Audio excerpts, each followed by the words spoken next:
మనమంతా లోకంలో శరీరం వదిలిపెట్టిన తర్వాత అగ్నికి ఆహుతి చేసి అవన్నీ పట్టుకుని వెళ్ళి జలములో కలుపుతాం.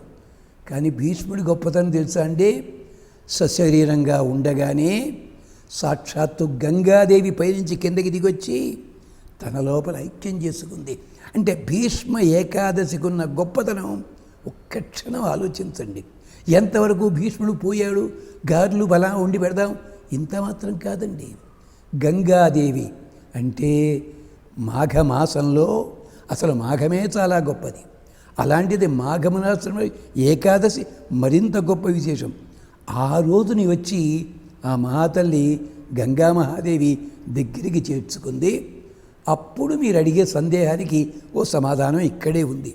మరి అంతటి మహానుభావుడు ఇంత కష్టాలు ఎందుకు పడ్డాడండి? దేవతాపుత్రుడు కదా?